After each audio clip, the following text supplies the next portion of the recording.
जी हमारे साथ में है, हमको प्रेरणा मिलेगी, हमको आशीर्वाद मिलेगा उनसे।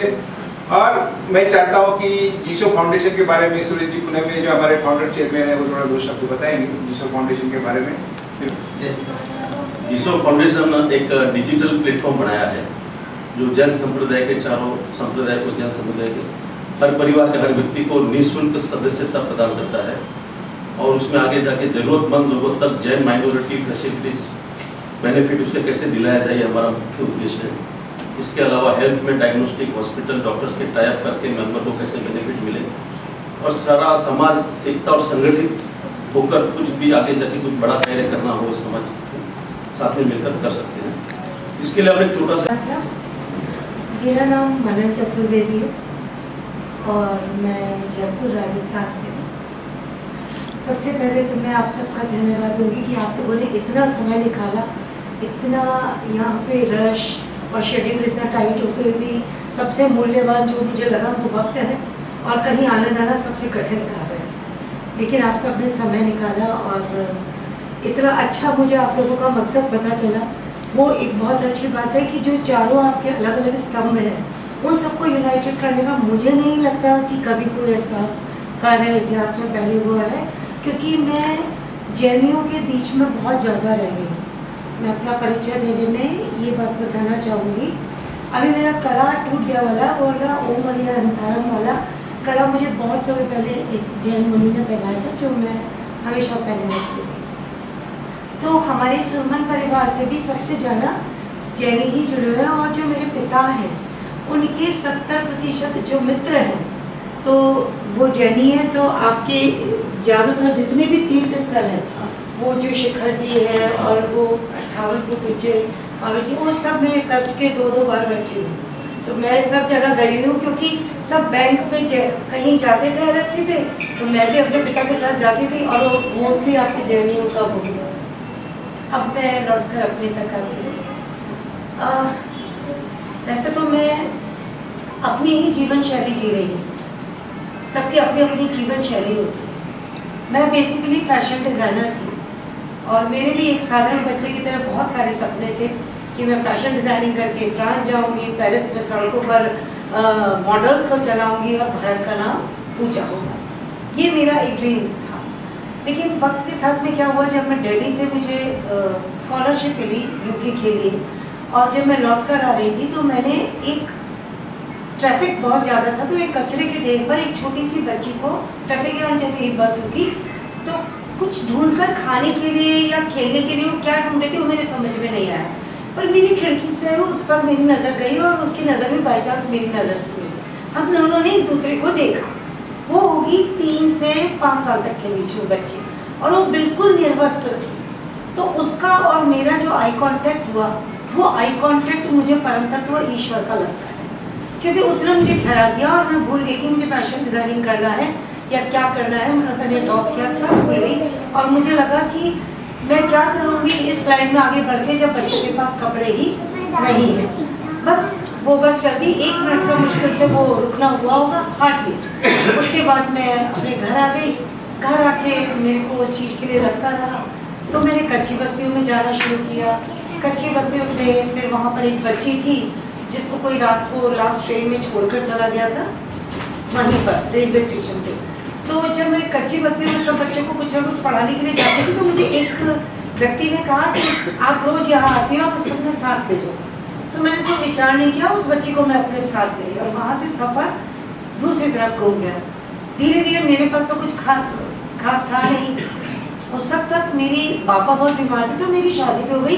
मैंने हाँ भी कर दिया, लंदन जाना ड्रॉप कर दिया और मेरा अपना भी जीवन चलता रहा और इन बच्चों के प्रति काम करते करते धीरे धीरे मैं जगह जगह अपना स्टिकर लगा देती थी और मिट्टी की गुल्लक लोगों के यहाँ रखती थी। ऐसे करते करते फिर आवश्यकताएं बढ़ने लगी तो मैंने गुल्लकों से ग्रीटिंग कार्ड बना के, थिएटर करके, शॉर्ट फिल्म्स बना के और ये कैनवास पे पेंट कर करके सड़कों पर घर को चलाया। और नेचुरल है कि शुरू में तो एहसास ही नहीं हुआ कि धन कितनी बड़ी चीज़ है।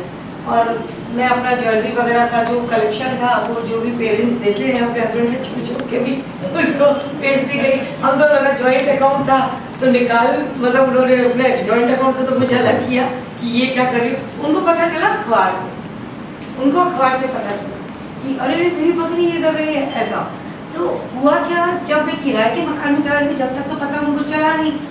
फिर उसके बाद में एक बार मेरी पोल कैसे खुली कि जब किराएदारों ने मना कर दिया और मेरा सामान बाहर पटक दिया और मुझे निकाल दिया, तो मैं बच्चों को, मेरे हस्बैंड 1 महीने के टूर पे गए हुए पत्रकार थे तो मैं क्या सारे बच्चों को कहीं घर नहीं मिला, तो अपने लिए दिवाली आने वाली थी, नया फर्नीचर मेरे हस्बैंड बनवा के सेटल करके गए थे, मैंने छत पे रखवा दिया उसको।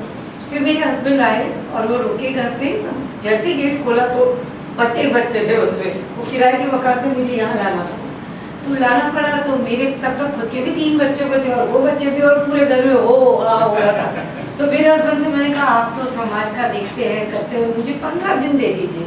और वो एक अपार्टमेंट था, हमने LIC से लोन लेके लिया वो फ्लैट, तो वो अपार्टमेंट में और कोई तभी रह नहीं रहा था। मेरे हस्बैंड ने कहा ठीक है 15 दिन में, लेकिन खाली कर देना। हस्बैंड तो ऐसे ही कहेंगे, वो गार्जियन भी होते हैं जब आवश्यकता हो। तो कुछ नहीं, उन्होंने, मैंने कहा ओके, लेकिन मुझे कोई घर ही ना दे, कोई घर ही ना दे। फिर उसके बाद भी ऐसा हुआ कि एक दिन मैंने सोचा कि अब तो भाई 15वां दिन हुआ आ गया है और मेरे हस्बैंड किसी कार्यक्रम से ही जयपुर में कवर करने गए हैं, तो मैंने सारा सामान लेबर को बुला के खाली करवा के नीचे पार्किंग में रख दिया। जब वो आए तो वही कुकर पे सीटी बज रही थी, वही सब कुछ हो रहा था। तो उनके फ्रेंड्स भी साथ थे, उनके पता था होंगे, तो उन्होंने कहा ये क्या करो भाभी, मैंने कहा इन्होंने कहा ऐसे ऐसे, अरे फिर भी चलो। तो मेरे हस्बैंड ही सामान रखवा रहे थे, तो फिर उन्होंने मुझे 15 दिन एक्सटेंशन के और दे दिया। फिर तत्पश्चात क्या हुआ, उसके बाद में एक दिन एक छोटा बच्चा आया, जो मतलब पहली बारिश थी सावन की, जो चातुर्मास होते हैं ना अपने यहाँ, चातुर्मास की पहली बारिश थी। पहली बारिश में वो छोटा सा बच्चा एक कहीं पर किसी को मिला, उसने मेरा जो पर्सनल नंबर था 98203170, उस पर किसी ने कॉल किया हेल्पलाइन पे कि ऐसे ऐसे एक बच्चा मिला, आप ले जाएंगी? मैंने कहा हाँ ले जाऊंगी। तो मैं वहाँ गई और पहली बारिश हुई, तो मैंने उसका नाम सावन रखा। तभी वो घुटमन चलता था, इतना छोटा था। तो अब मैंने कहा अपने को और अगले 15 दिन में मकान तो कोई देगा नहीं और अपना खर्चा भी बच रहा है, तो अपन तो यही कुछ करते हैं। तो मैंने उसको घुटने चलते हुए छोड़ दिया अपने घर में। तो मेरे हस्बैंड आए हुए थे, पलंग पर लेटे हुए थे, एक बेडरूम बचा था हमारा, तो उसमें वो घुटमन चलते गया, पलंग पकड़ के खड़ा हो गया, वो रोता रहा। तो मैंने सारे बच्चों को बोला, कभी 17-18 दिन में सब चुपचाप रहो, इसको उठाना नहीं है, ये हमने सबको चुप कर दिया। तो वो रोते रोते गया, वहाँ करता रहा। तो मेरे हस्बैंड को दया आई, मेरे को लगा दया तो आएगी, अंदर तो नारियल पहाड़ तो और अंदर तो कोमल है। तो उन्होंने उसको यूं उठा लिया और उठाते हुए मुझे सुसु कर दी। उसी दिन फिर मैंने अपना गेट खोला, जाओ सब पापा पापा बोलो। तो उन्होंने कहा ठीक है तुम यहाँ रह सकती हो जब तक कुछ और नहीं हो। तब से फिर मैं ये बोलती थी उन्हें, एक घर बनाऊंगी तेरे घर के सामने, दुनिया बसाऊंगी। अभी वो पूरी बिल्डिंग शुरू में संस्कार की करवा दी, उसमें वो फ्लैट आज भी यादगार पे, पर पूरे घर में बच्चे ही रहते हैं।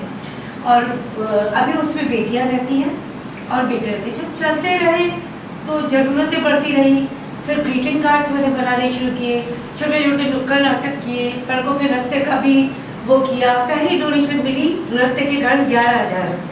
फिर उसके बाद में मैंने मैगजीन छापना शुरू किया, बोगनवेलिया पत्रिका।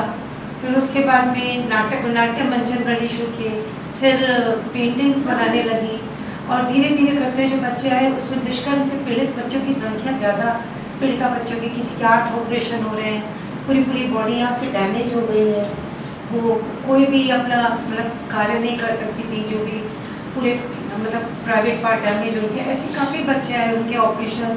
अब वो बच्चे, अभी 850 बच्चे विगत वर्षों में पुनर्वासित होकर अपने अपने घर जा चुके हैं, सेटल हो चुके हैं। चाइल्ड लेबर, सेक्सुअल जो भी उनके साथ हैरेसमेंट हुआ उससे ओवरकम हुए, ट्रॉमा से हुए, शिक्षित हुए। अभी हमारे यहाँ बच्चे architecture, MBA, MCOM, private studies भी कर रहे हैं, पूरी एडवांस स्टडी, वो अच्छे जॉब्स भी कर रहे हैं। जिन उनमें से कई बेटियों का विवाह कर दिया। अभी मेरे घर पे 8 बेटियां मायके आई हुई है अपने अपने बच्चों के साथ, उनमें से 2 गर्भवती भी हैं। तो ऐसे कई बच्चों का विवाह हो गया।